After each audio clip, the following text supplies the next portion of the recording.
Assalamualaikum warahmatullahi wabarakatuh. Perkenalkan, nama saya Naila Amalia, NPM 2475491 dari kelas 4C Program Studi Akuntansi Perpajakan.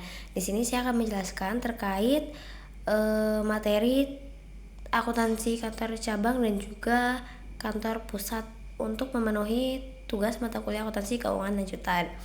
Nah, jadi yang perlu kita ketahui adalah kantor pusat atau KP dan juga kantor cabang atau KC ini merupakan satu kesatuan hukum.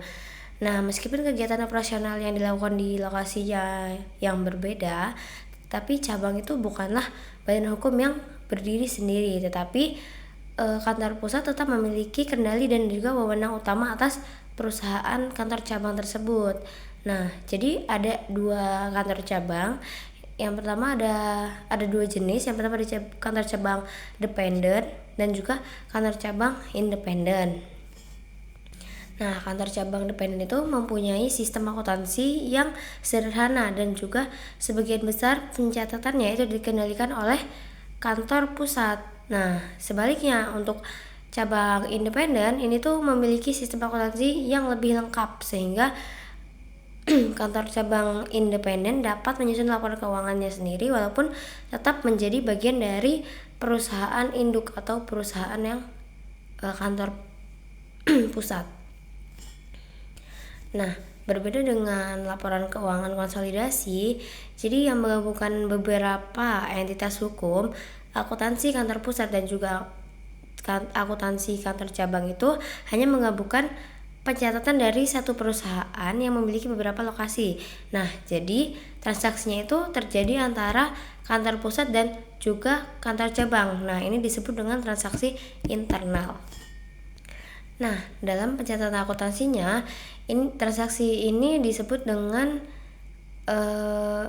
akun resiprokal.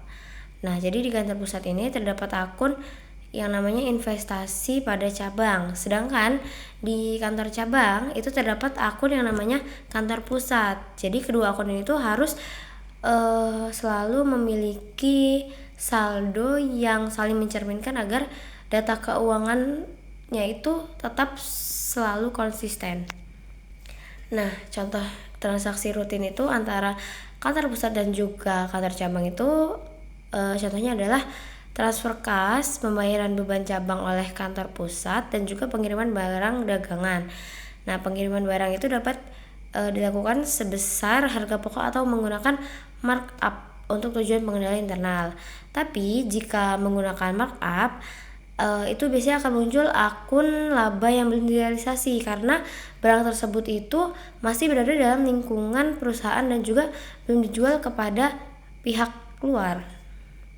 Nah, tapi di dalam praktiknya ini sering terjadi adanya perbedaan saldo resiprokal. Nah, jadi penyebabnya itu bisa berupa karena kas atau barang yang masih dalam perjalanan, kemudian adanya penyesuaian yang belum dicatat oleh kedua belah pihak, oleh salah satu pihak, dan juga bisa juga karena kesalahan pencatatan.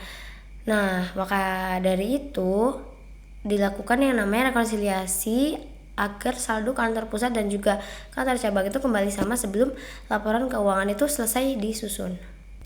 Kemudian setelah rekonsiliasi selesai, tahap selanjutnya itu adalah membuat jurnal eliminasi. Jadi tujuan dibuatnya jurnal eliminasi ini adalah untuk menghapus seluruh transaksi internal, termasuk akun resiprokal, kemudian juga pengiriman barang antar bagian dan laba yang belum direalisasi.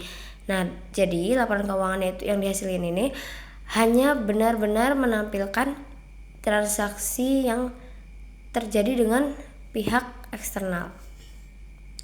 Kemudian semua data itu dicatat dalam worksheet atau kertas kerja, jadi diperoleh laporan keuangan gabungan. Nah, yang menggambarkan kondisi perusahaan secara keseluruhan ini adalah ini tadi laporan keuangan gabungan. Nah, untuk perusahaan yang memiliki cabang di luar negeri itu ada tambahan proses translasi mata uang sesuai metode akuntansi yang berlaku. Jadi intinya itu akuntansi kantor pusat dan juga kantor cabang ini tujuannya adalah mengelola operasional yang tersebar di berbagai lokasi tanpa menghilangkan kesatuan laporan keuangan perusahaan. Jadi proses utamanya itu meliputi pencatatan transaksi, rekonsiliasi, kemudian penyusunan, kemudian eliminasi transaksi internal, sampai yang terakhir itu menyusun laporan keuangan gabungan yang akurat dan juga dapat dipercaya.